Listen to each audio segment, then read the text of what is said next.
Дамы и господа, разрешите сейчас Ladies попросить and gentlemen, let me now ask Mr. Luis Fraga to take the floor.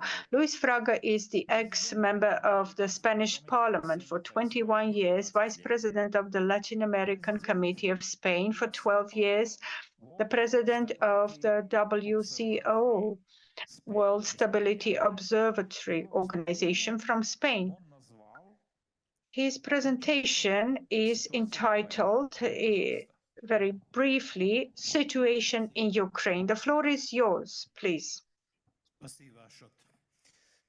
Во-первых, я хотел бы сказать, что... Thank you, Ashot.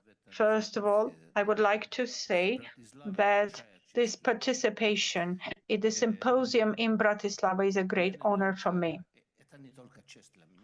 It's not only an honor for me, I would also like to say a big thank you to you, Ashot, for organizing this symposium. And you have organized it brilliantly. Thank you so much. And big thank you to Lubica, your assistant, for brilliant organization of this event. And thank you to the interpreters. We know they have a hard job.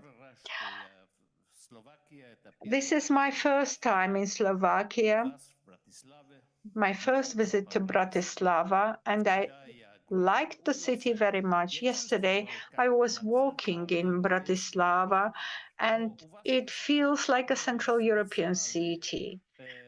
But you have also your special character, which I liked so much. So it's my pleasure to be with you. Alexander, I'm really happy to see you too. Here in Slovakia, last time we met, it was in Berlin. I was listening to you with every attention, and I fully agree with you. By the way, if you have your presentation in English, Alexander, kindly share with us. Thank you. Because English is easier for me.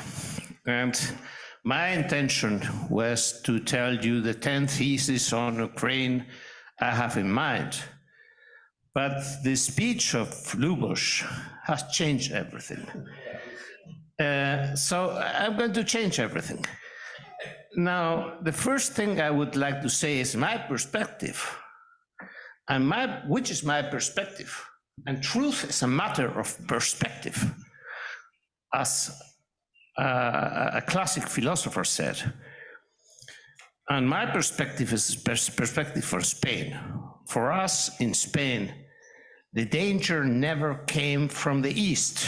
It came from the south and from the north. In the north, we had Britannia, we had England, well, we had France. From the south, well, Morocco, Africa, they invaded us several times. And from the west, from the US grabbed us, Cuba, Puerto Rico, and the Philippines. So, but never we had a problem with the East.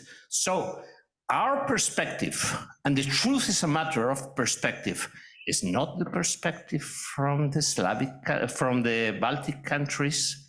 It's not the perspective from Poland. That's my perspective. But my perspective is twofold. Because also my perspective is from a guy who lived in Ukraine, who was living in Ukraine as an advisor of the Ministry of Foreign Affairs of Ukraine. I was working and living in Ukraine in 2013 till the putsch came. Of course, it was very interesting in what Lubos said.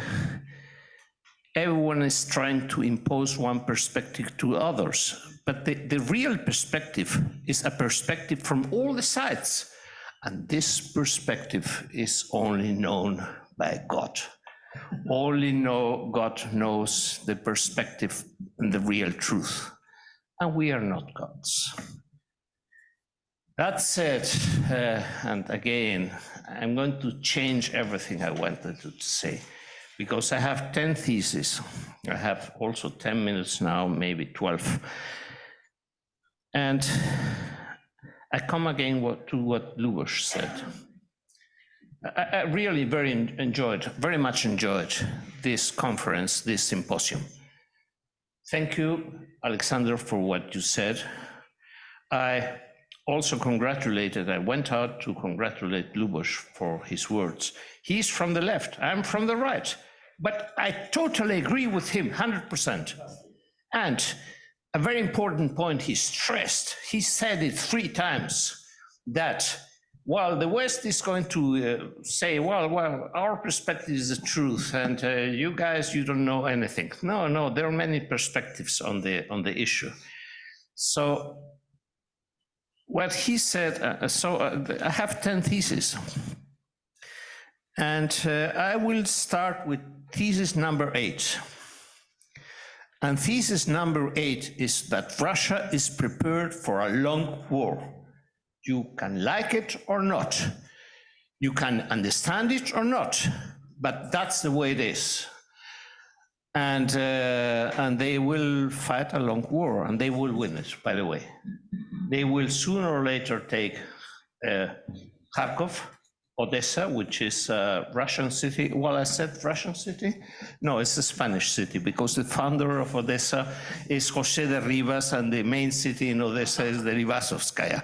And by the way, the statue of de Rivas was demolished by Zelensky, and the Spanish state didn't say anything. Well, anyhow, that's going to continue. Russia is prepared for a long war. Now, which are the perspectives of a peace? And well, let's hope it. Of course, we all want the peace in Ukraine. I've been living there. It's a country I love. But this is a conclusion of 3 factors. And the first factor is maybe Zelensky would fall. The title of my conference is Situation in Ukraine. Internal situation in Ukraine is very, very unstable. Zelensky has fired Zaluzhny. And why did he fire Zaluzhny? Because he knows that in elections, which Zelensky has prohibited, Zaluzhny would win. So that's the main point. And there are a lot of internal tensions in Ukraine. So in Ukraine, anything could happen. In any moment, situation could collapse in Ukraine. Point number 1. But point number 2, there's also possible of collapse in the Ukrainian army. We all know, I don't want to bore you. I'm saying a lot of things that you perhaps, I'm sure you know them, but that's a war of attrition. And Russia is severely inflicting the Ukrainian army severe losses. And sooner or later, in my opinion, the Ukrainian army will collapse. So that's factor number 2. And there is also factor number 3, the outcome of the elections in the US. If Trump wins, I'm not totally sure about it. I want it, but I'm not sure about it. Because the deep state in the US, the military complex, the real deep state is heavily fighting against him. But if he wins, chances for peace are higher. So out of these 3 factors, which I've mentioned, sooner or later, we will come. This was my thesis number 1, but I changed everything after listening to Lubos. I come to my main conclusion. Then I will go, if you have time and you have patience, to listen me to the other thesis. But the main thesis, Lubos said it very, very clearly. It's very clearly. Sooner or later, we will have peace conversations, peace talks, you name it. Now, where? Istanbul is burned. It was burned when Johnson and the US said, well, no. Okay. Minsk is also burned because in Minsk, Holland and Merkel It's a shame for us Europeans. They cheated Putin, well, burnt. Some other people tell me about Dubai or Indonesia. No way, no, I don't think so. Which is the place? It's here, it's Bratislava.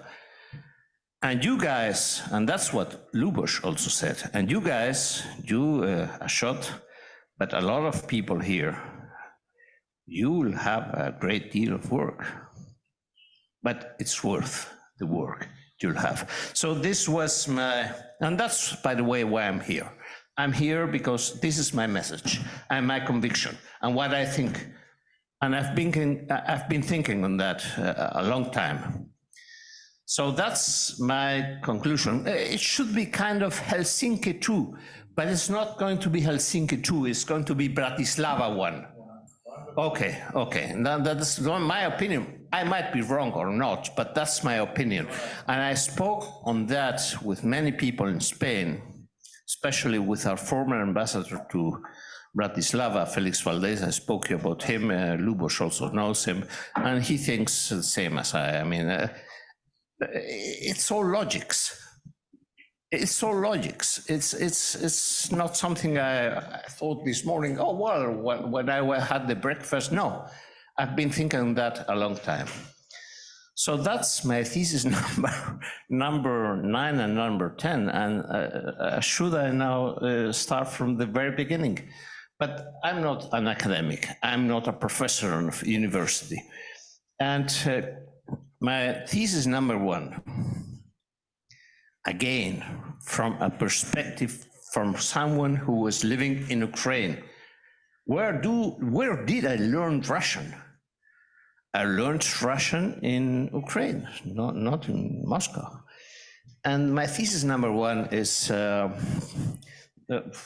in this I agree with your president. The war didn't start in 2024, but in 2014 after the Maidan Putsch. You can agree on such a thesis or not. But in my opinion, such a thesis is the truth. But if you make such a statement in Spain, no, the war started in 2014. Well, no, you are Putin propagandist. You should go to jail. This is nonsense, which takes us to thesis number 1. Actually, when you say war started in 2014, they say, well, no, it was Putin's aggression to a perfect democracy. Well, a perfect democracy with no corruption. Well, no corruption. Okay, well, great. Thesis number 1 is that never in our history in Europe, we had in Europe such a war of disinformation, of tergiversation, of manipulation and brainwashing. And that's incredible, incredible. It's very difficult, and you know it very good, Alexander. You know it very well, Alexander. In Europe, especially in Germany, but also in Spain, you cannot say what you think, because there's a kind of political correctness thinking, which is a lie, which is a catastrophe in Europe. With the worst politicians since at least 200 years, Europe, and I would like to underline it, is committing suicide. Now, thesis number 3, and I go again to my years in Ukraine. Could the putsch in Maidan could be avoided? And my answer is yes, it could have been avoided, but too many mistakes were done. And I was living there, and I was an advisor to the Ministry of Foreign Affairs, to my good friend, he's also your friend, Alexander, Leonid Kozhara. And everyone did mistakes. The Ukrainians did mistakes. The Ukrainians did mistakes. The European Union did mistakes. The Russians did mistakes, especially in the manners. So it could have been avoided, well, more or less, but it had been prepared till 2011 by by many people, the US, Soros. I was in Washington in 2011.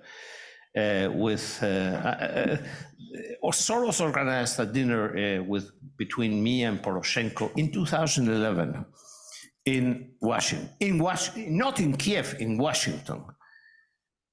And well, then for me, everything was clear. This is number 4. What kind of war do we have? It started as a civil war. When I was living in Ukraine, I saw the first months of Maidan. I said, everyone, all my friends there, this is going to end as a civil war. And the Maidan went and went and went on and went on, and then I decided, no, my days in Kiev are finished. So I returned to Spain. I made two pieces of baggage, everything, returned to Spain. When I was in the plane, I said, well, Russia is going to invade within 2 weeks. And this was, by the way, a big mistake of Russia. They should have invaded in 2014. But the war is now a large-scale war, which involves the entire world, which has changed the economical structure of the world and the structure of alliances. See the BRICS, Luboš mentioned them, and it's a catastrophe. Now, I'm very worried as well, as Luboš said, what idiot, how's his name, the French president, how's his name? Well, you know his name. The French president, Macron, he said yesterday, no, let's send troops to Ukraine. That's nonsense. I mean, you're an idiot. I mean, did you drink vodka, whiskey, or you smoked, what did you smoke? No. I mean, this would lead to a nuclear war. I mean, and by the way, this morning, Stoltenberg said that no way. I mean, we might be mad, but not idiots.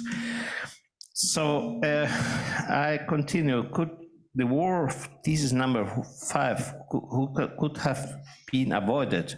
The answer is yes. 2014, I left Ukraine, but then with Leonid, we created the Institute for Peace in Kiev. And our idea was to do in Ukraine the peace agreements of Moncloa, which was a masterpiece of political wisdom in Spain.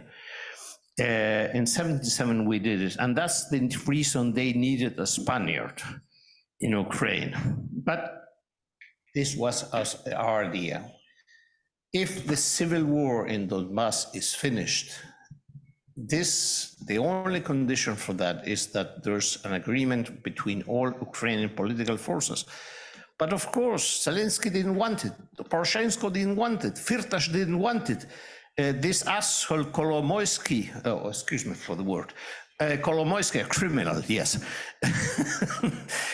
didn't want it. So, well, okay, no, it could have been avoided, but it was torpedoed. And thesis number 6 is to the future. Well, it's actually a statement. Nobody knows the future. Distrust anyone who claims he knows the future. Again, I come to the very beginning of my words. The place, sooner or later, there will be a ceasefire, and this ceasefire, a shot will be an outcome of a defeat of the Ukrainian army or a collapse of Ukrainian government. And then that's the moment of Slovakia. Thank you very much for your attention. Благодарю вам за внимание.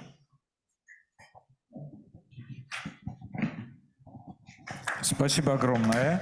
Thank you very much. When Luigi took over my microphone, I didn't realize that he took his microphone away and took mine, so I won't be able to stop him.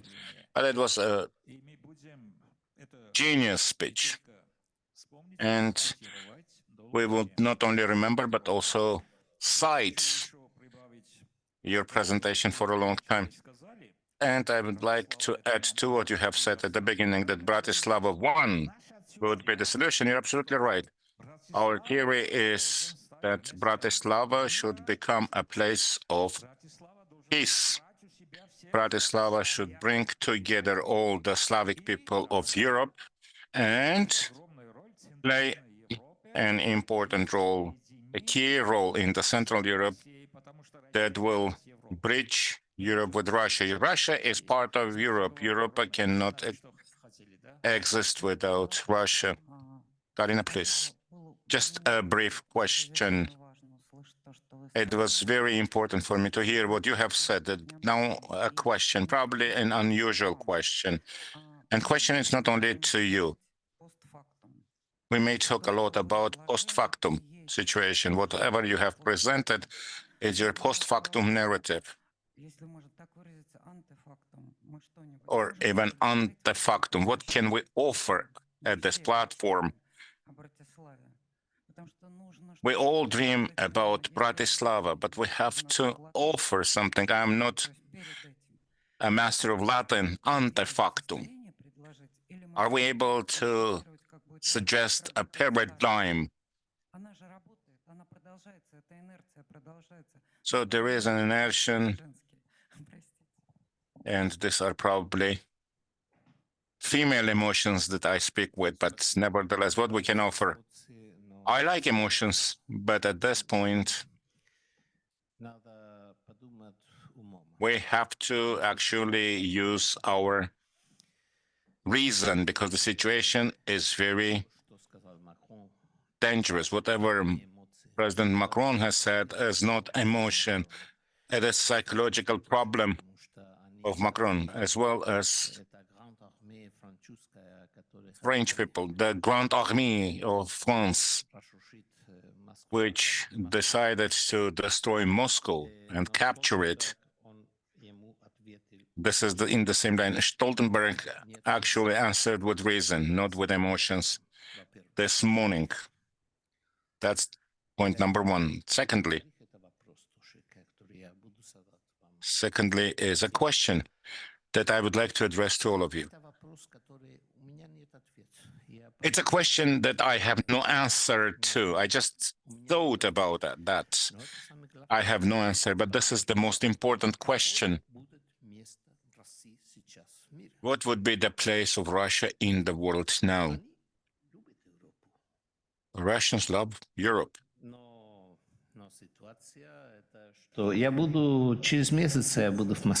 In a month, I will be in Moscow.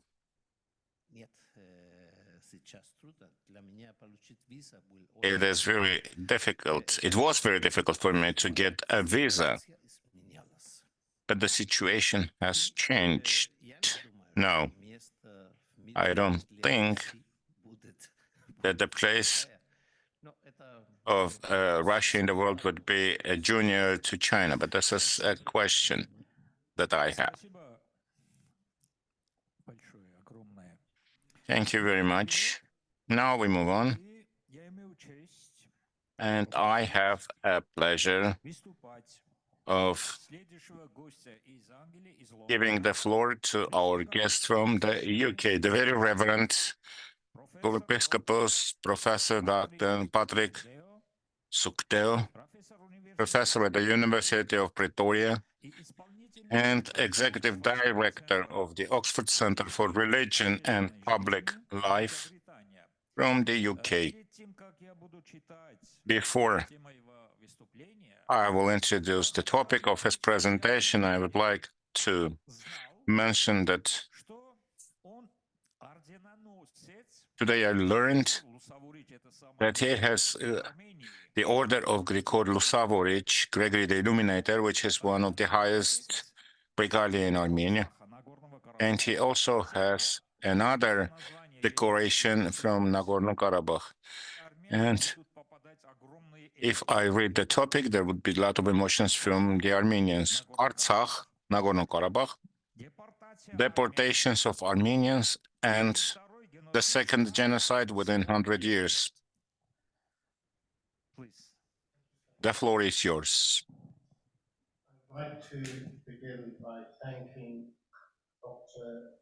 I'm sorry, but you have to use a microphone for us to be able to interpret.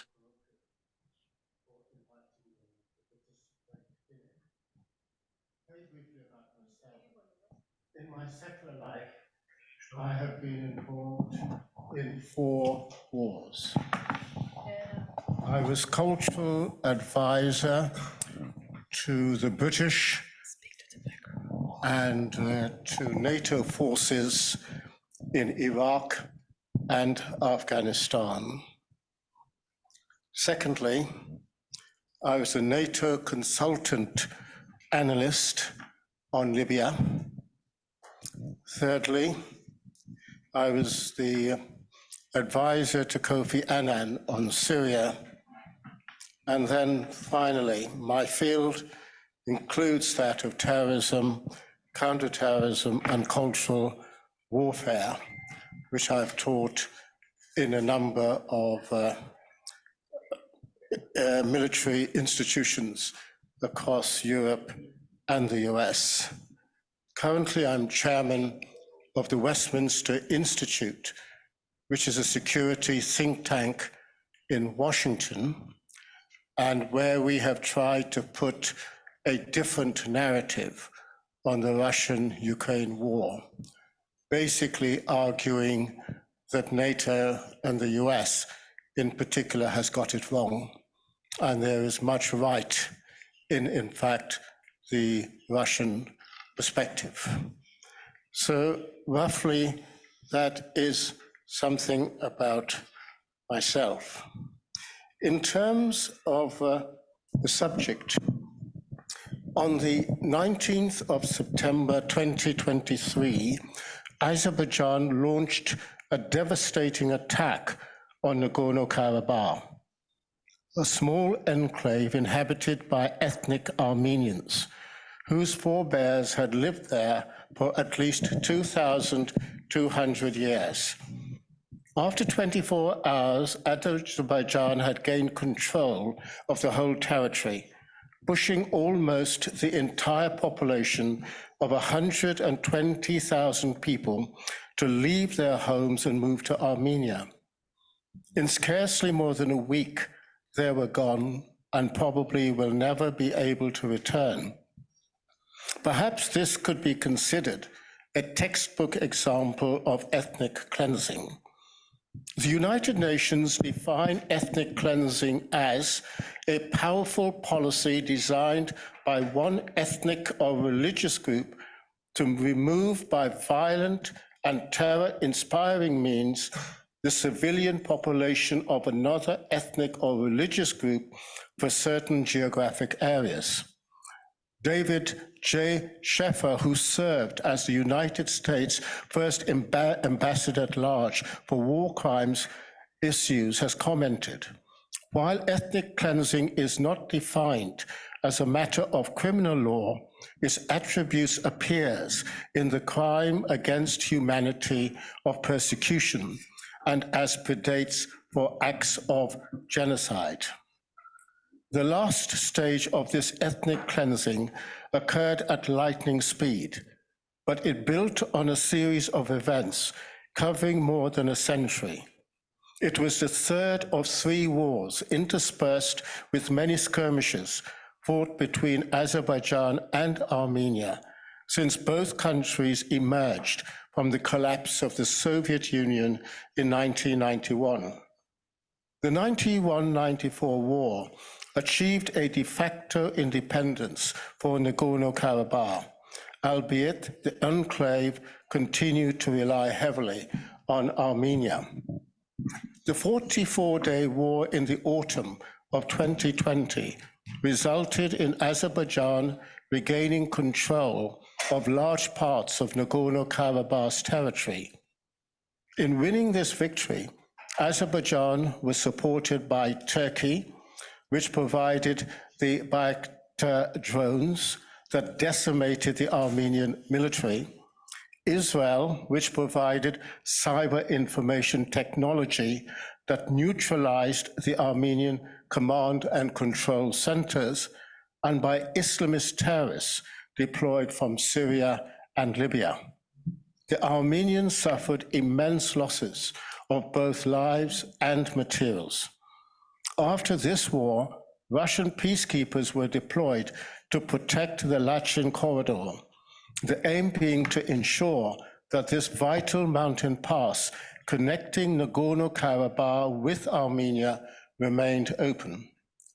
But in December 2022, Azerbaijanis posing as environmental activists began occupying the corridor, apparently with the full approval of the Azerbaijani authorities. The Russian peacekeepers did not prevent this. Food, medicine, and other supplies were soon running short in Nagorno-Karabakh, whose population included many women, elderly, and about 30,000 children.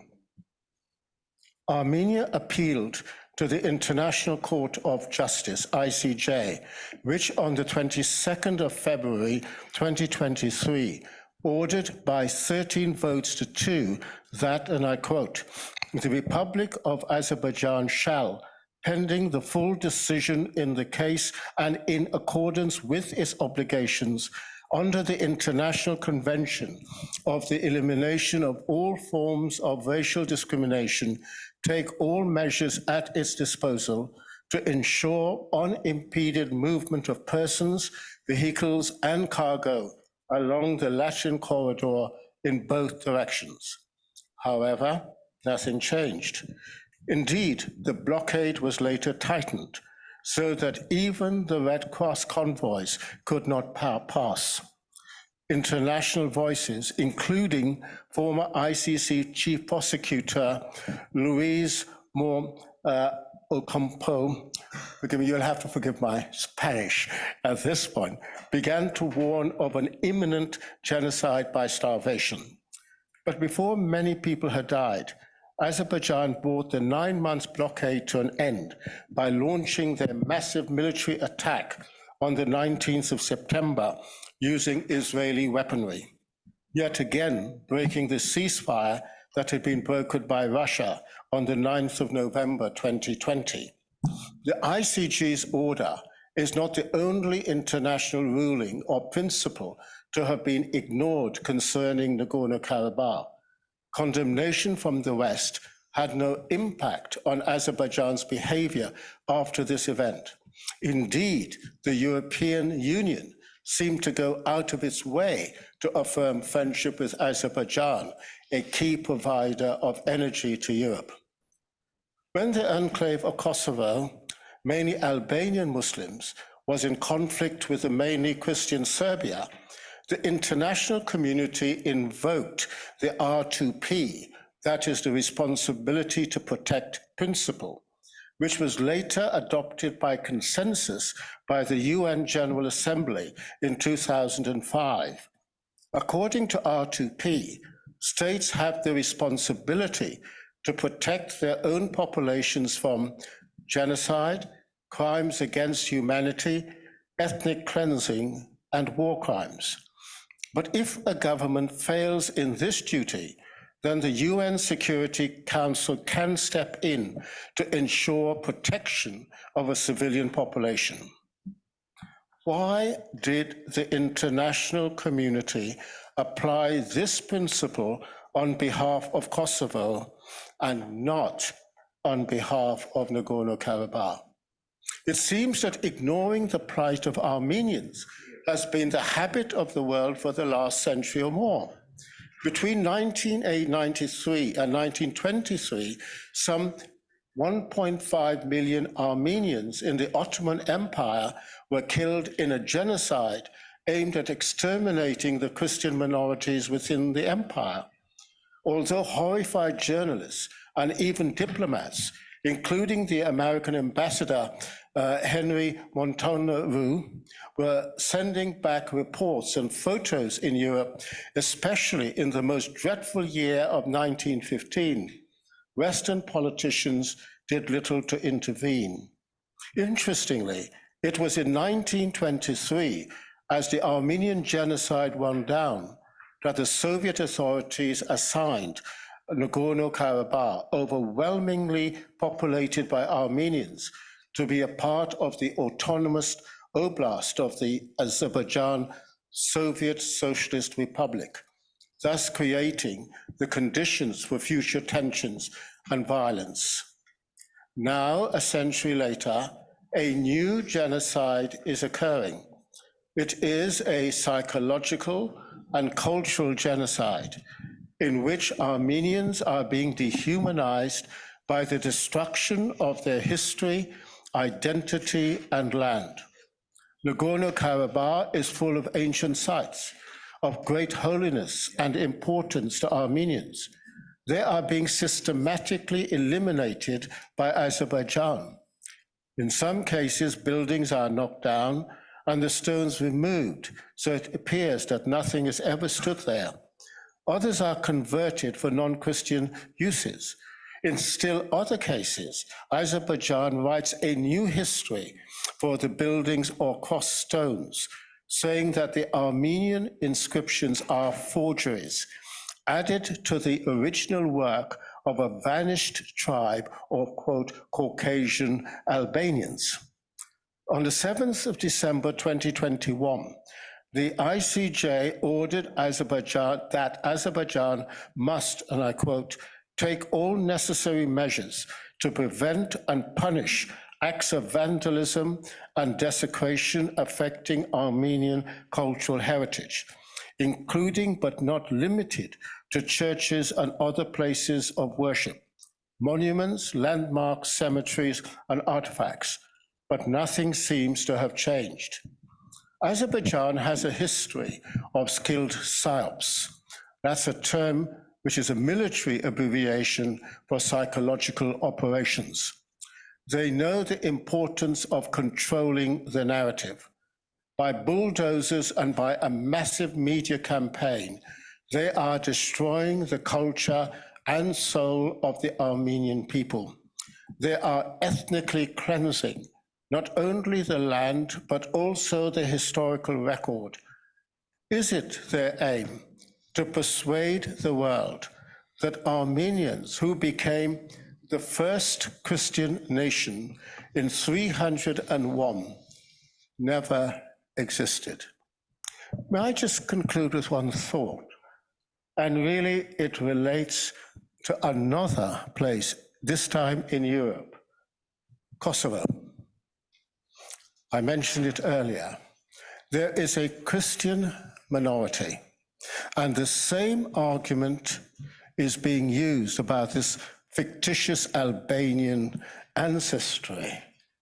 What will happen to that Christian minority, the Serbian Christian minority? Will they face the same fate as what has happened in Nagorno-Karabakh? Thank you. Thank you very much. К сожалению, вот видите, мы какую поддержку получаем из... Unfortunately, as you see, we received the support from the Great Britain, from the UK, but their voices are not well heard and understood in the UK. The British government, you know, has own policy and politics.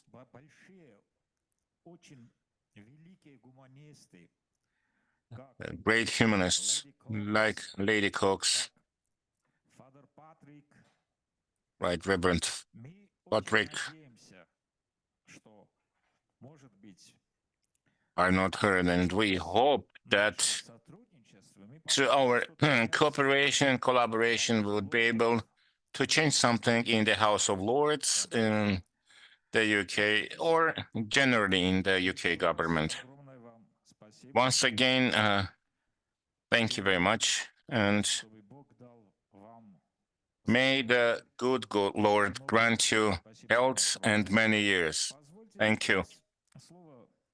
So now I would like to turn the floor to an important guest from Moscow, Mr. Mikhail Khazin, member of the Club of Vienna Ponap, Mikhail Khazin Foundation for Economic Research, Russia. The topic is economic and elite problems of the current crisis that will have to be overcome. It's an interesting topic, I believe. Please, Mr. Khazin. Thank you. So we have heard words about the global liberal empire. And to some extent, today all the countries of the world, including the United States, are occupied countries, countries occupied by this financial empire.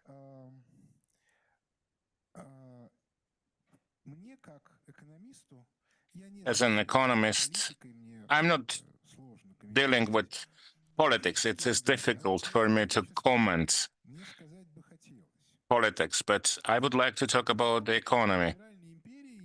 So a liberal empire has own financial system, which has own currency, and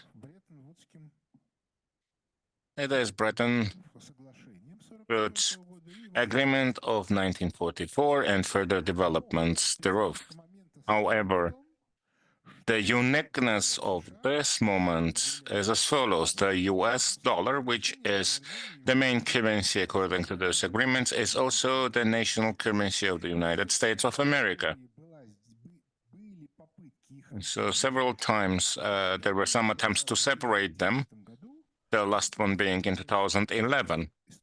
And probably some of you still remember this story.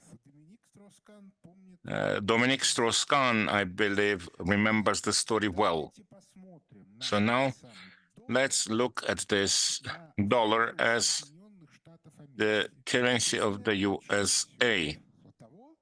So we will somehow abstractly look at the issue that the US may use the Bretton Woods mechanism in order to gain additional profit or revenues as a result of financial colonial model in the US, or the economy of the US is formally at the level of 22 trillions, and the budget deficit is about $2 trillion. So if we assume that the US wants to stop the constant budget deficit growth, it means that they have to generate in economy additional 2 trillions, or compared to 22 trillion, it's about 9% of the GDP. So in other words, if the United States would like to use their internal resources in order to stop the problems of their own economy, they have to guarantee a 9% GDP growth. It is impossible to imagine that. However, if you look at the real situation, where the real sector economy of this without fictitious financial assets is about $15 trillion, we have to agree that the growth of the US should be GDP growth in the US should be 15%, which is more drastic picture. Therefore, we have to agree that the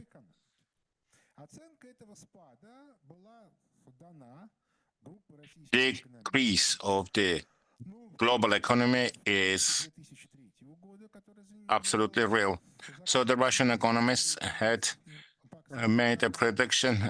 It was called the end of Pax Americana and the downfall of the, or the down of the US dollars. It was published in 2019. So the magnitude of crisis for the global economy, which was in the likelihood of the Great Depression in the early 30s in the US, is about 10% of the global GDP. But for the Western Europe or for China, which is the second part of the US economy, these are the two sides of the same coin. It would be 55 to 60% of the current GDP.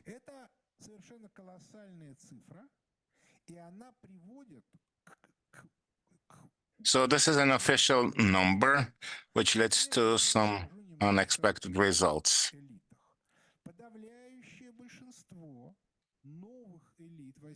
Последние 50 лет это элиты, которые поднимались на финансовом The капитале. overwhelming majority of the new elites in the last 50 years were in this way or another raised on the financial capital. The reason is the profits that were accumulated in the global economy until the middle of the last century, it didn't exceed 5% in the financial world.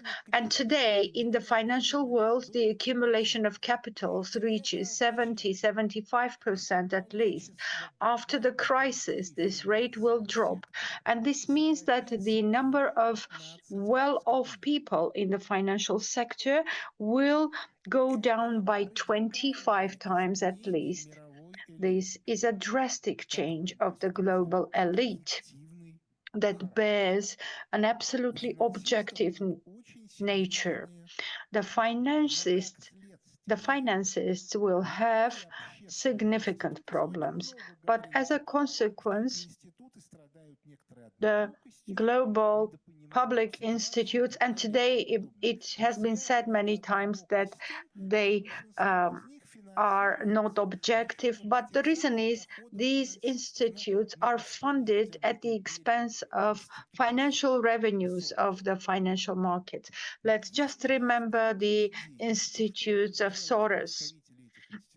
But if this funding is not provided, what are these financial institutes going to do? And Karine, sitting next to me, she thinks that they will be crying.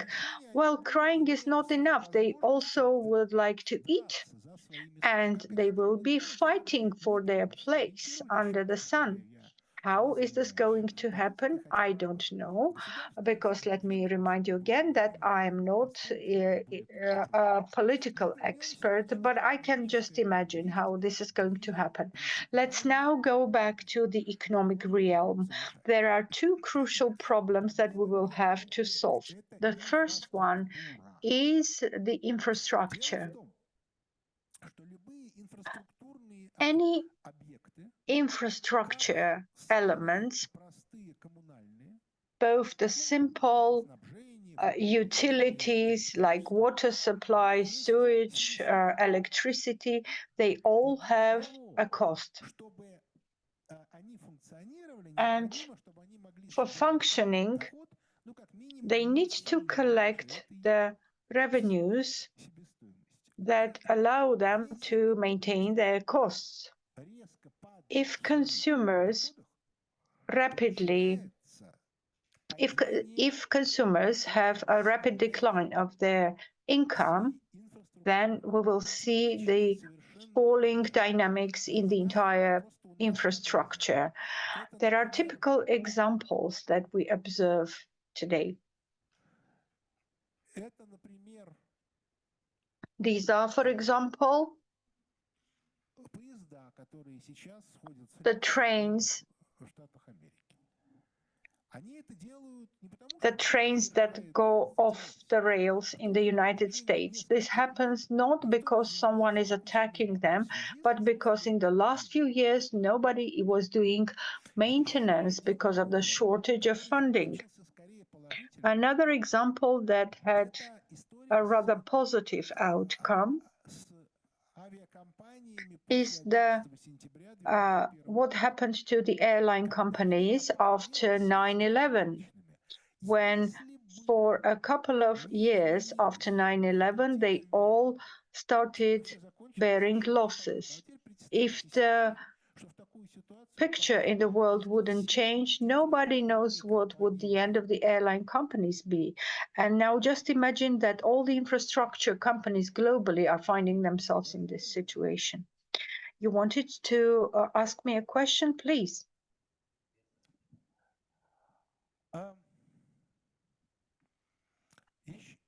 If not, I will continue. This is one big challenge. And here is another example. If you have a skyscraper 40-story skyscraper, then it makes sense to maintain it only if you are leasing at least 40% of the space in that skyscraper. To my knowledge, to make a hotel profitable, you need to lease at least 30 floors. If your occupancy is below that, nobody is going to maintain that skyscraper. Okay, you may tell me, in the large cities there are 10 skyscrapers, 6 out of them can be demolished and the other 4 will work at the full load.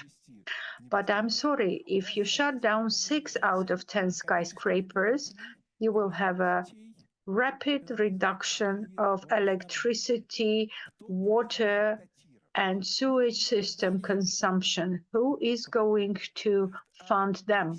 So on and so forth. We all know how this is happening on the example of the former Soviet countries, the example of 1990s, and they faced some big challenges, and until now they are struggling to overcome them. There is another important challenge. If we look at the small countries of the world back in 1960s, even if you take some states of the United States of America in 1960s, you will see that 80% of internal needs were covered due to their own local production. There was an infrastructure in those small countries and states that would supply people with food, infrastructure, some popular goods. As the labor division concept changed, all these things were transformed. The small local infrastructure productions started changing, and instead the countries started to become more and more specialized in mass production of goods for the entire world. The problem is if you have 2 or 3 specific mass productions in your country, and your country is specializing in that and is dependent on that, if the global financial flows change and deroute, you will fail, and restoration of your local production will take time and capital sources that you don't have. And eventually, under these conditions, there are very few countries globally that feel confident and are successful. And the big problems begin here. Sometimes it looks really surprising. 2.5 years ago, nobody could think that there might be problems in German industry.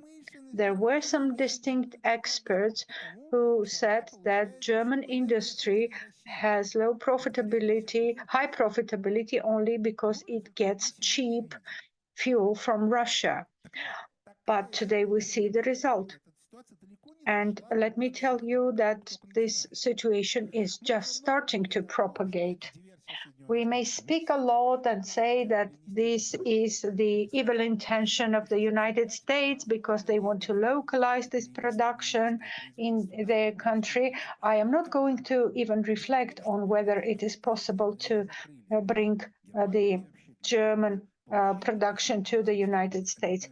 No, thing is that everything that was done, the cheap fuel resources from Russia were blocked, and German industry started to decline. And now just imagine that many countries find themselves in a similar situation all over the world. And as of today, we don't have any solutions to these kind of situations. Moreover, this problem is almost not talked about, and because it is not talked about, it is not even discussed. I think this is one of the biggest dangers in the world today, since the destruction of country infrastructure and the local infrastructure entails a bigger threat than a potential World War III, because the World War III may happen or it may not happen. But here everything is clear. We will most probably witness the events that scale-wise are comparable with a nuclear attack. And I think that since we have a platform in Vienna, the Vienna Club, we can discuss some matters that are tabooed today. But we must definitely discuss these matters. Otherwise, we may face ourselves in the nearest future with severe consequences. Thank you so much for your attention. Thank you very much, Mr. Hazin. Our colleague and friend, Mr. Hazin, was speaking. I have a series of important questions to you, but since we are going to have a discussion in 15 minutes, I would like us to have a discussion around the propositions that you made, because you scared us all, frankly speaking. That's your habit, I guess, to scare people. At the moment, I would like to ask our dear friend, the member of PANAP Vienna Club, Mr. Jonathan Steele, to take the floor. Mr. Steele is a well-known British journalist and publicist, the former chief foreign correspondent of The Guardian, UK. Mr. Steele's topic is quite interesting: the war in Ukraine, how to stop it. And again, we have a good friend from the UK, from London, and we're looking forward to his presentation. By the way, he is in Arizona in the United States now for a week or so, but otherwise he lives in the city of London, and I visited him so many times. Please, Mr. Steele, the floor is yours. Jonathan, ты должен включить. Jonathan, please unmute your microphone. У британцев это не получается, видите? И у Кэролайн Кокс была проблема. Something is wrong with the Brits and the microphone. They don't like turning on the microphones, but looks like you succeeded. Vladimir Putin launched his illegal invasion of Ukraine, and most analysts consider that the war is at a stalemate. Thanks to unexpectedly strong resistance by Ukrainian forces in the first few days of the invasion, the Kremlin's plan to quickly topple the government of Volodymyr Zelensky was shattered.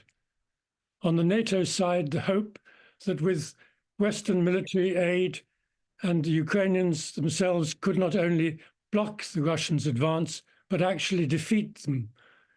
That idea, that notion has also not been realized. Instead, after 2 years of massive destruction of towns and villages and the deaths of thousands of Ukrainian and Russian soldiers, the front lines in eastern Ukraine have hardly moved in recent months.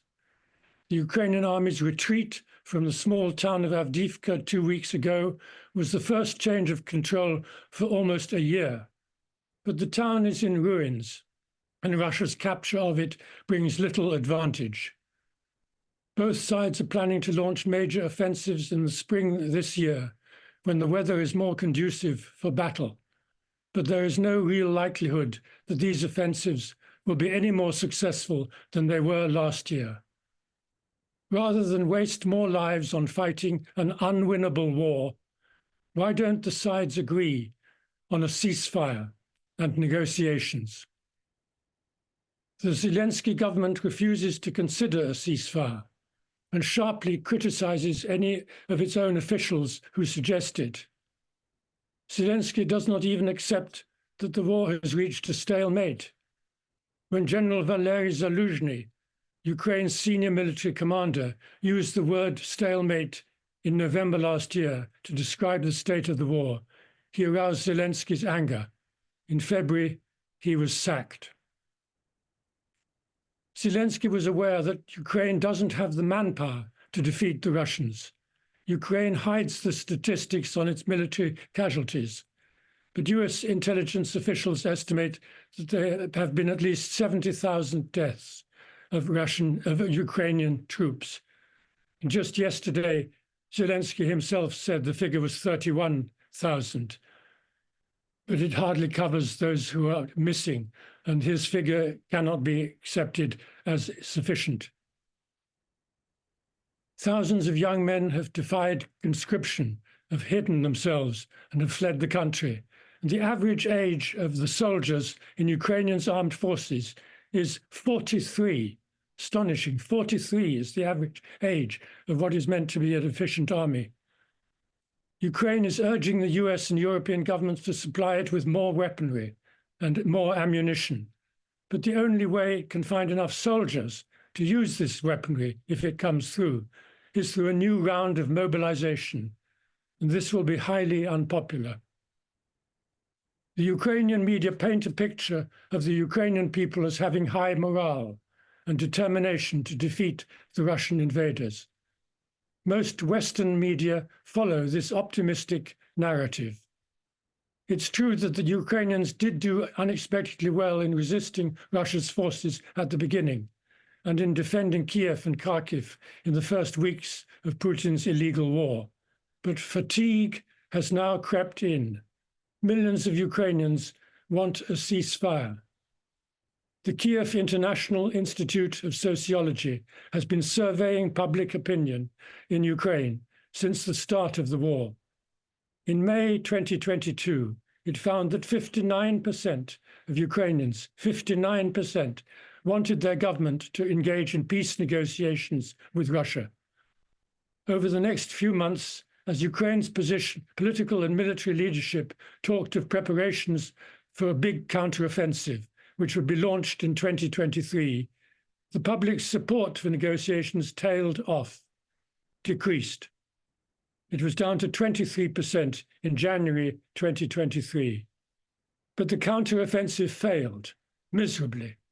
And the numbers of Ukrainians who want negotiations went up to 42% in November 2023. That's 3 months ago. This is an average figure, of course, 42%. In the Ukrainian provinces closest to the areas where fighting is ongoing, and where people can see clearly the destruction, the percentage of voters who want negotiations is higher than 42%. Zelensky won't admit it publicly, but these opinion poll findings give him a strong political basis, if he wanted it, for starting negotiations. On the Russian side, there is also no public admission that negotiations are needed. Russia has ramped up its production of tanks and artillery, but it faces similar manpower shortages to Ukraine. Hundreds of thousands of Russian troops were killed in efforts to break through the Ukrainian defense lines in 2023, while failing to make any significant advances on the ground. Sorry, not hundreds of thousands, but hundreds of Russian soldiers were killed.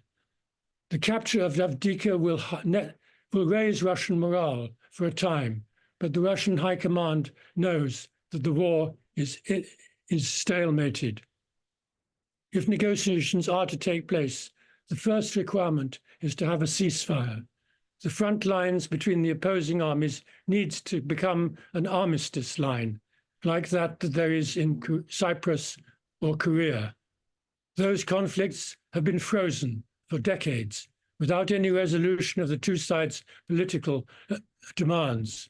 But there has been no resurgence of fighting. Lives are not being lost in Cyprus and Korea. The sides have managed to agree on ways of monitoring the ceasefire. The same needs to happen in Ukraine. Talks will have to concentrate on constructing some form of international presence aimed at preventing ceasefire violations. This could best be done by foreign peacekeepers, building on the Organization of Security and Cooperation in Europe's observer teams, which monitored the ceasefire that was agreed in the first phase of the conflict over the Donbass and the rest of eastern Ukraine between 2014 and the Russian invasion in February 2022. Ukraine will be reluctant to accept the current front lines as armistice lines. It will mean that Ukraine has lost 18% of its territory to Russia over the last 10 years.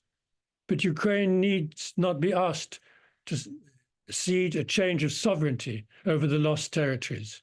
Final status talks about sovereignty will be postponed, perhaps indefinitely, as they have been in Cyprus and Korea.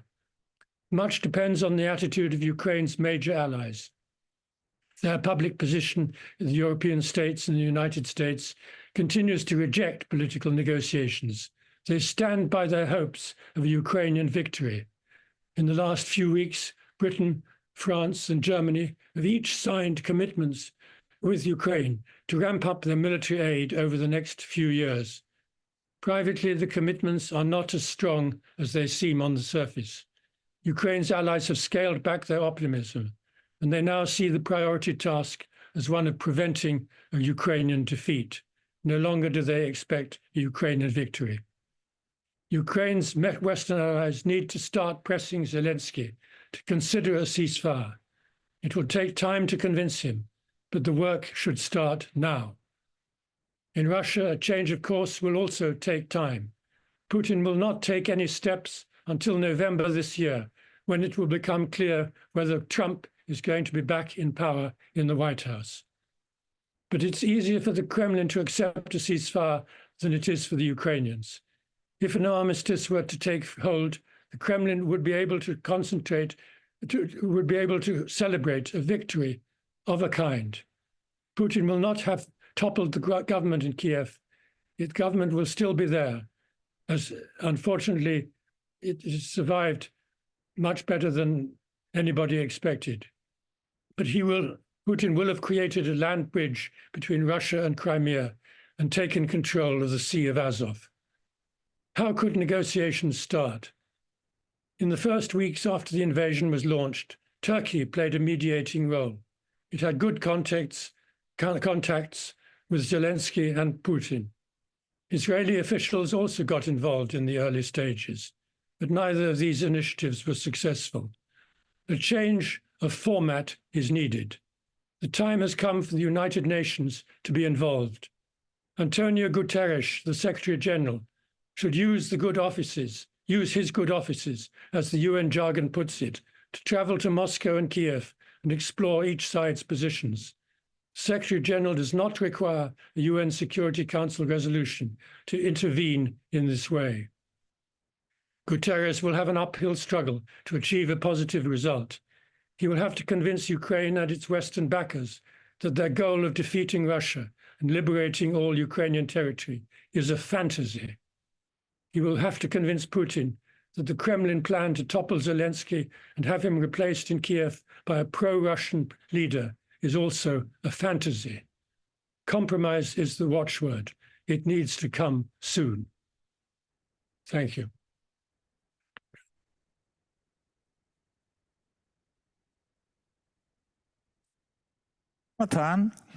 И пришло время. Thank you so much, Jonathan. Thank you so much for your presentation. And this is a time for a discussion, and everybody can say their opinion. We have both Mr. Hazin's propositions for a discussion and your propositions, Jonathan, my friend. And I will have a lot of questions to your speech, Jonathan. I want to assure you, Jonathan, that everything I'm going to say will be contradicting what you said, despite the fact that I love and respect you very much. I will tell you something based on the experience of a 44-day war between Azerbaijan and Armenia back in 2020. When I was listening to you, I had a feeling that I'm listening to the Armenian mainstream journalists who, during 44 days of war, Jonathan, were screaming that we will destroy Azerbaijan. Even day 40, one of my really smart friends, a lawyer, called me and he said, "How are you?" I said, "I am in a disaster." And he said, "Why?" Because I said, "We're defeated terribly. He said, "You're sitting there in Europe, you drink coffee, and how do you know? We are really winning Azerbaijan." It was so saddening for me to hear someone calling from Armenia and telling me that. I was sitting in Bratislava, I knew everything. He in Armenia didn't know anything because the local Armenian media were just flooded with these flamboyant statements. "We're destroying Azerbaijan, we conquered new lands," until the moment when on day 42, 43, we suddenly saw a map of Karabakh where nothing was left from Karabakh. And then Putin had a speech, Putin, whom you like so much, and he smashed his fist on the table and he said, "Stop. We're stopping this war," because before that he called Aliyev and Pashinyan 2-3 times and he said, "Stop the conflict." And Aliyev agreed under the pressure of Putin, and Pashinyan, who I don't want to use negative epithets because this is a scientific conference, but he is another level of a traitor, in my opinion. So because of him, we lost 2/3 of Karabakh, and last year we lost the entire Artsakh. Deportation and genocide. Dear Jonathan, if you think that Ukraine will face a different fate, you are deeply mistaken.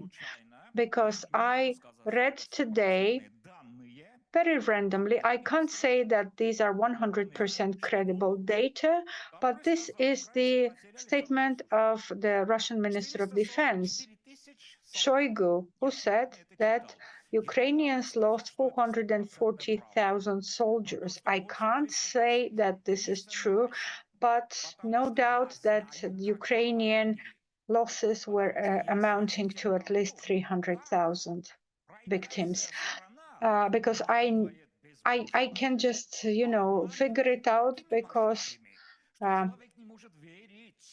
I know it from the Armenian conflict because the losing party is lying so much, so hugely that you can't just not to believe it. And I remember this talk to my friend, the lawyer who called me from Armenia, and he was shouting at me saying that you are sitting there in Europe drinking coffee, you don't know what is happening. We know what is happening in Ukraine. And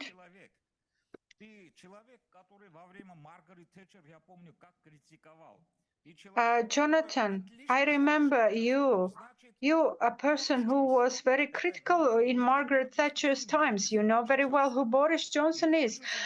It's not me to explain it to you. You can explain it to me better than anyone else. You know that 2 months after war in Turkey, after the Russian-Ukrainian war started, the delegates from Ukraine and Russia came to Turkey and they started peace talks. And you should know very well who stopped these peace talks. Your Boris Johnson. I'm saying this, your Boris Johnson, ironically, because I know that how much you love him in inverted commas. Okay, let's remind me that this is a scientific conference, but Boris Johnson, he was flying to Kiev and he told Zelensky, I will not say any offensive words about Zelensky, but he told him, no way you should start peace talks. If you don't know this, please listen to the experts. Experts are sitting here. I am the only emotional person here, and I allow myself to talk like this. But this is because I love and respect you so much. People here know how I love and respect you, Jonathan. But listen to the mainstream statements and mass media and make conclusions about it. This is a wrong way of doing. Why I'm saying this so firmly is just look at the example of Armenia. Until now, Armenia is You know, I think it's vanishing. And if we don't stop this process, Armenia, with its 3,000 years of history, will just be annihilated. Great Britain. It has always been the ruling, unofficial ruler of the South Caucasus, with Turkey's hands. And Richard Moore, the head of MI6 and his ties with Turkey, let me remind you about it. Jonathan, tomorrow we're going to have a deeper talk about it. I will elaborate on what is happening in Armenia and in South Caucasus, and this could be a reason on what is happening. This could be a reason of a third world war. But let's talk about it tomorrow. Please accept my statements, Jonathan, as statements of a person who knows the situation very well. And believe me that Ukraine's fate will not be looking like they talk about it in the West, but they think about it in the West differently than they talk about it. Ukraine's fate is going to be very sad. And the fact that Ukraine as a country didn't exist, just like Azerbaijan didn't exist before the Bolsheviks, you know, they made up Azerbaijan as a country, and they took the name from Iranian Azerbaijan, and then also Ukrainians. Yes, of course, the Kiev Rus is the basis of the Slavic cradle of civilization. What about Belarus? What about Kazakhstan? Alexander Rar is sitting next to me and provoking me. Okay, this was a joke.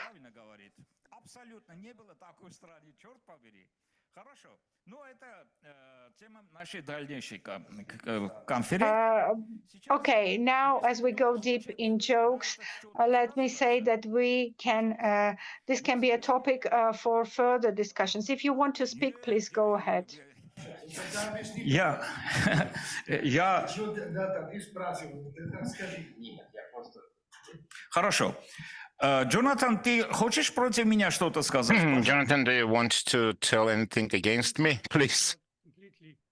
Follow what I was saying in my text, or perhaps there was a problem with translation. Of course, I accept that it was Boris Johnson who came to Kiev and told the Kiev government not to concede anything, not to have negotiations, not to talk to Putin, and to carry on fighting. That's well known. I accept that, and I didn't mention it in my speech because I don't know the history of the war.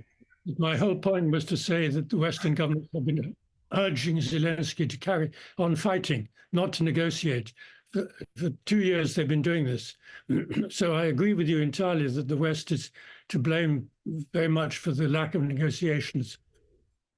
But I'm saying that now it's clear to anybody who's objective that the war is a stalemate. It's an unwinnable war unless there's going to be massive casualties on one side, which is unlikely. And so, and that is being recognized among decision makers in the West. So they're not any longer talking so blatantly about a Ukrainian victory. They're talking, as I said in my speech, about avoiding a Ukrainian defeat. So that is the case is exactly what you describe. I agree with you entirely. But now our efforts have to be put on pushing for ceasefire, urging Russia as well as Ukraine to have a ceasefire.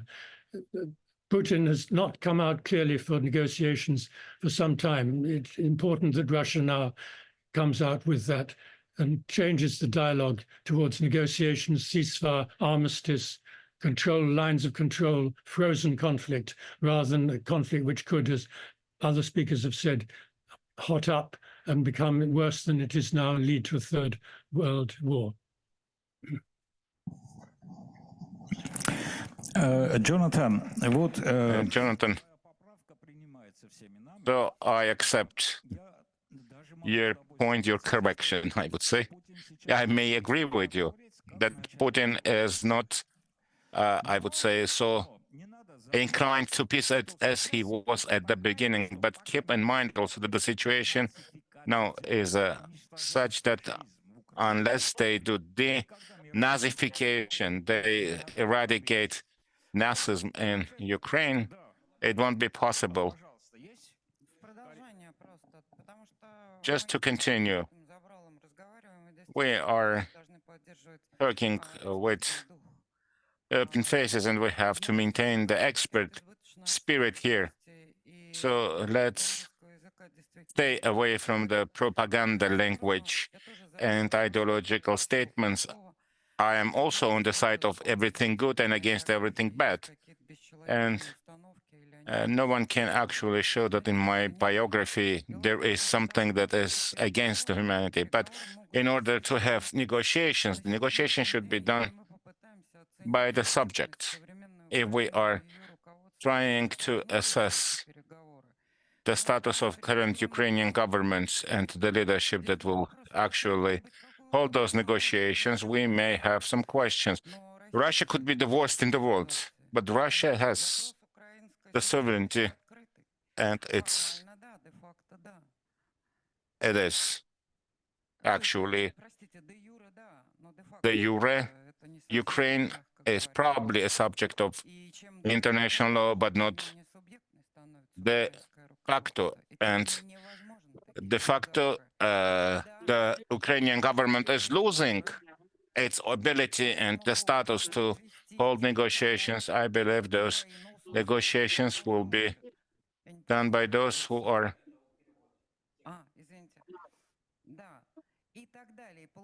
eligible to actually hold those negotiations. We have to start from the scratch. There is a vicious circle that we are not able to break. If we will continue the discussion and the negotiations using the old language, we do not have the diplomatic language for communication. Unfortunately, the international law is now in the abyss, I would say. I'm a specialist on Middle East and Near East, and I'm an Armenian by origin, and I can use many Armenian proverbs, but I would refrain from that. I am looking at what is happening now in Europe, and specifically with Ukraine. And in the new rising centers of world politics, which are somewhat neglected, there is a very adequate dialogue there. I like Islamic Republic of Iran, which is a cradle of civilization for me. Many people simply know that it is Ari in plural, Iran. This country is one among the 10 most developed technological countries. It is a country on the rise as a technological power.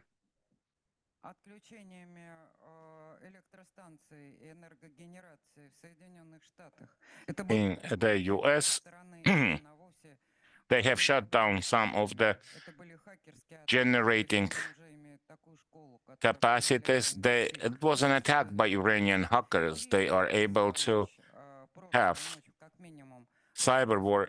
In the last night, the White House has approached the Iranian government to stop the escalation of the situation in the region, specifically related to the international sea trade and marine communication.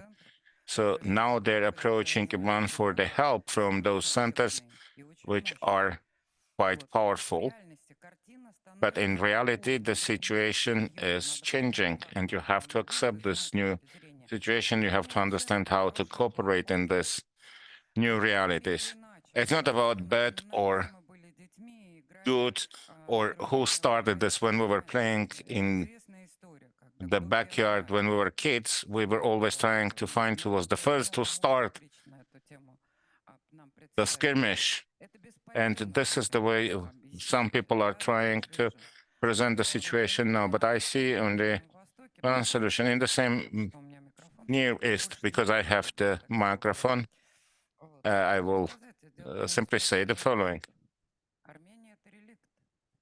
Armenians are relics, and someone is trying to destroy them. They may cry from Baku there were no relics, such relics as Armenians. My neighbor in the aviation show was telling me that Armenians do not exist. He was telling this to me, and I was smiling. He was an elderly person, and as you probably understand, I respected this person, but he was trying to actually prove to me that Armenians do not exist. Many of you have read Bulgakov. There is a famous phrase that you try to get hold of something, but it doesn't exist. So he was trying to prove me that I do not exist. But it doesn't lead us to a solution. It leads us no way. And in the 90s, it happened in 2003 when they started the destruction of monuments in Iraq. The same paradigm, the same matrix is now being replicated in the Southern Caucasus. Tomorrow we will have a very important discussion, and you're raising an important issue. We'll actually focus on that tomorrow. But we have to talk about those who are eligible.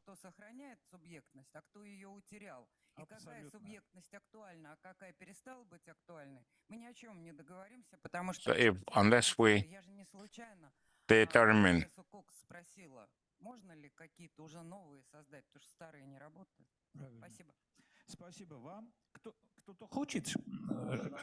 is there anyone who would like to take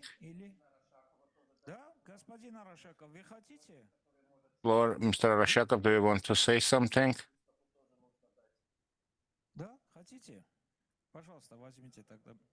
Ирина, госпожа Соколова. Из Италии, давайте. Благодарю, а то я думаю... Thank you very much, Madam Sokolova.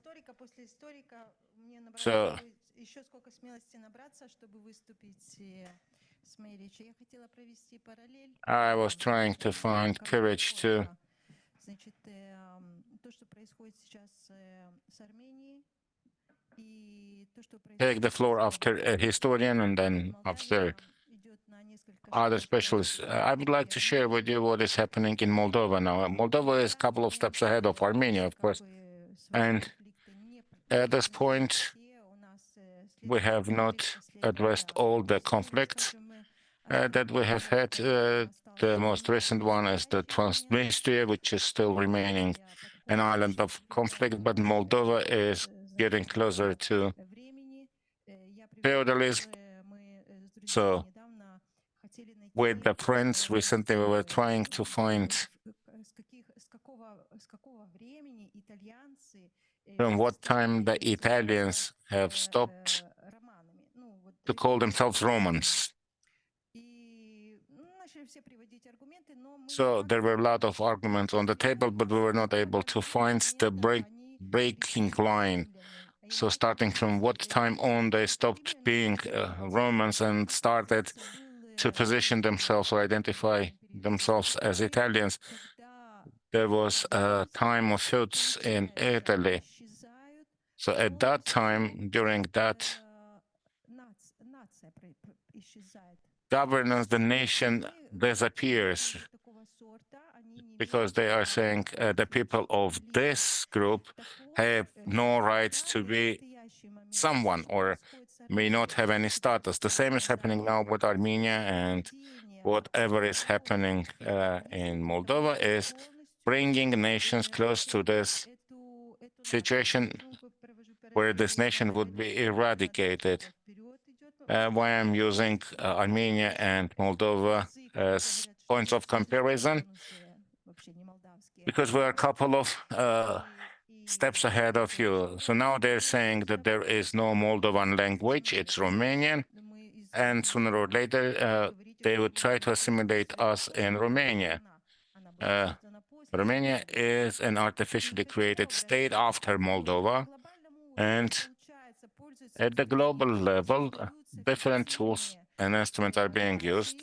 Fictitious nations are being invented, such as Ukraine and the others you have named, and then under this nation, they actually bring other nations, and then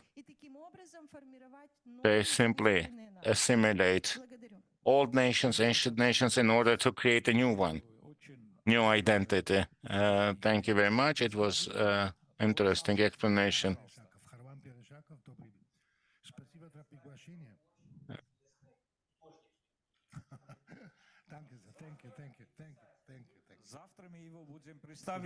We will introduce himself. Bishop, by speaking about the genocide of the Armenians. This I have to say, because you know I'm from a very old Russian family, and in the revolution time, my aunt Olga Ridonovsky, when she was escaping to Buenos Aires, her daughter, my cousin, married in the Artamian family, which was escaping from Tsarigrad. And also my cousin escaped from this kind of first genocide. So this touched me very much. And I didn't know that Israel was playing such an important role. Okay, there's a lot to be said, you know, so I could speak now forever. I will make tomorrow a voyage through the so-called Eastern Oriental question, which means the Ottoman Empire, the Russian Empire, and the Austrian-Hungarian Empire. Whatever we see now, starting Middle East and ending even at the borderlines of Persia, all these places burned in war, in hate, in an incredible stupid nationalism. Everything was part of Ottoman Empire and then part of Russian Empire. So we will make a small, because we have in 10 minutes, I can't do the whole thing, but it will show us that history and hysteria are twins, you know, and we have to take care not to fall down in all this kind of the next, when we talked about all this, you know, wars and this and that, Ukrainian, for example, I was thinking very, very personal, just subjective. I thought, okay, Harwampi, you're living somewhere, and they take you your language. They take you the poetry, the art, the music. Would you just say devoting yes, something like that? No, I would fight. So we have to see what's going on with people in their life, because they have only one. And the third point is, as an artist, I'm surrounded by people who try to convince me. I mean, 30 years now, and don't worry, I have more than 400 exhibitions worldwide. They couldn't stop me, but they tried to convince me that the future for humanity is a robot one. I have to kill my identity, I have to kill my nation, I have to kill my tradition, I have to kill my parents, I have to kill even my gender. And then, and they say it very, very clear in Davos, we will take everything. You will have nothing, but you will be happy. Wonderful, thank you. Herr General, nein, Entschuldigung. Somebody else? Еще кто-нибудь? Микрофон, я тебе не дам, Луиджи. My name is Luis. Luis. Меня зовут Luis, нет Luigi. My name is Luis, not Luigi. Luigi is Italian, and I'm Spaniard. I am Luis. My name is Luis. Luigi is Italian. Just a small remark to her words, which I liked very much. Just a small remark, and the relationship between Italy and Moldavia is a migration relationship. Это вопрос миграции. А вы сказали, что сейчас по-русски. I will switch to Russian now. You have said that Italy and Moldova have some relations, and also Romania plays a role here. I would like to say that it was Roman emperor who many years ago decided that Dacia, or Dacia, as they were calling Romania at that time, would be part of the Roman Empire. I just wanted to say it was Dacia or Dacia, no matter how you call it, but this is not the question proper. I just wanted to say that Roman emperor who decided that Dacia will be part of the Roman Empire was the Trajan, emperor of Spain. So he was a Spaniard.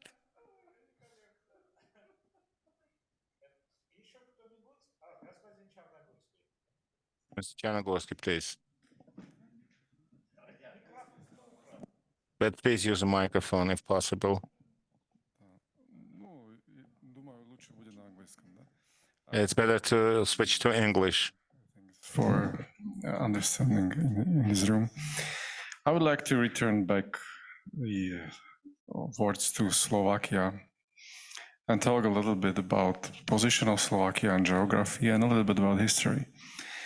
The thing is that we in Slovakia, we are quite a small country and we are in the middle between West and Russia. And historically, every 100 years, Western countries invade Russia. We don't need to go too much, I think I have just 5 or 6 minutes, right? Okay, I start with 1590, right? When after Smuta, during Smuta, the Polish army invaded Moscow, and they parked there until 1612 when Dmitry Požarsky decided enough is enough, kicked them out, right? 17th century. 1709 battle at Poltava when Carl Gustav tried his luck with Peter the Great and got again kicked out. Russia again got some territories added to the mainland. And then 100 years later, 1812, Mr. Napoleon tried his luck at Borodino. Didn't go really well, in spite of the discussions we have now. Then again, 100 years later, right, First and Second World War. And we can see 100 years passed again, and something was inevitable, and we in Slovakia, we kind of knew that it's coming, and we had the feeling, because we are kind of on the border, and we know that history tends to repeat itself, and inevitably it came. And this is the negative part of our experience. It is every 100 years repeated conflicts between West and Russia. There are also some highlights which also repeat every 100 years, like 1815, Switzerland become neutral. Immerwährende Neutralität, eternal neutrality, was granted also by Russia. 100 years later, well, a little bit more than 100 years later, Austria became neutral, 1955. And again, its neutrality was granted by Russia. Now 100 years passed, and we hope Slovakia has its turn. And there are kind of reasons to hope that this will happen. First, there are certain similarities between Switzerland, Austria, and Slovakia. Switzerland is covered by mountains, and every army which would like to pass from west to the east by Switzerland would either pass north of it or south of it. Well, usually north of it, it's easier. Austria the same. It's covered by mountains, and every army which would like to go from the west to the east, either below or up, Austria never through. And Slovakia has very much similarity to these two countries. We are also covered by mountains, and there are no mountains in Hungary, and there are no mountains in Poland. So any army which would like to march from the west to the east has to go either through Poland or through Hungary, not through Slovakia. And this is again our historical perspective and our experience. And well, I hope it will happen that these 100 years will grant neutrality to Slovakia, which will also increase the line of neutral countries because we border on Austria and Austria borders on Switzerland. And in this way, it will make much harder any Western countries to invade Russia in the future.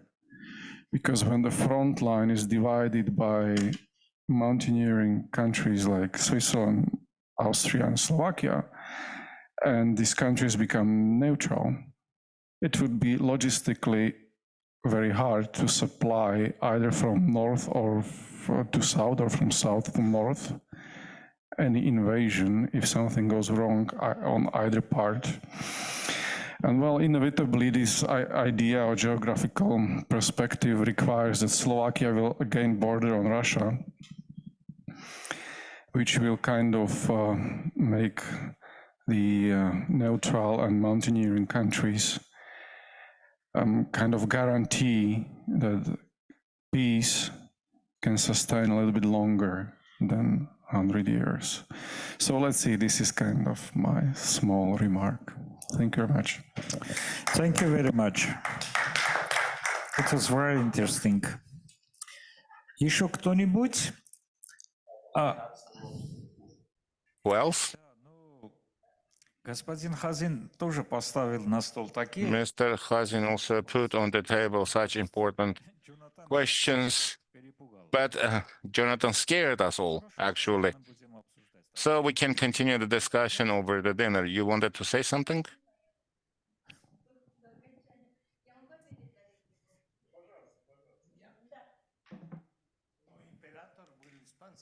Благодарю.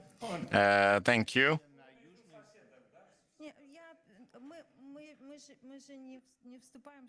We are not debating, but actually adding some new arguments, complementing each other. When it comes to migration and immigration, you have said that Italy and Moldova are linked with migration. During the collapse of the Soviet Union, 2 million Jewish people actually immigrated to Israel. So they all had quite high positions in the Soviet Union. They were all members of the Communist Party. 90% of those people were. So overnight, Soviet Union lost 2 million high-ranked officials, leaders. So 2 million, how much time do they need to restore this echelon?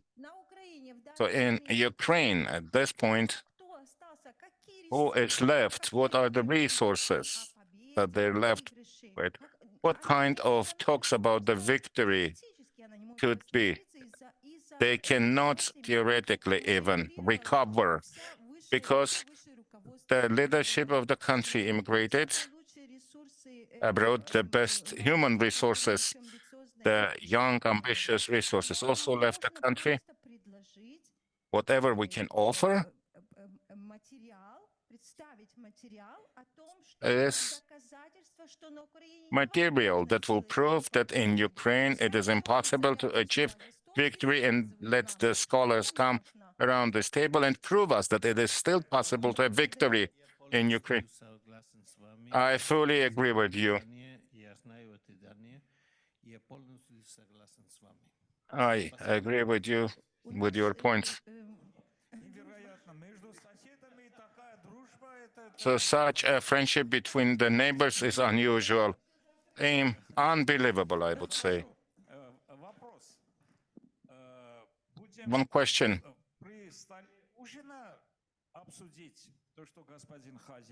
We can discuss around the dinner table what Mr. Khazin put on the table. If we start now, we will miss the dinner then.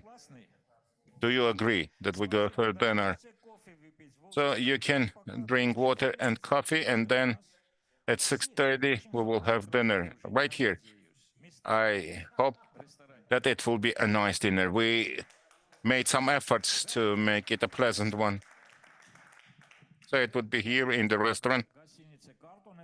The restaurant of Carlton Hotel is one of the best in Bratislava, so you're all invited. Thank you.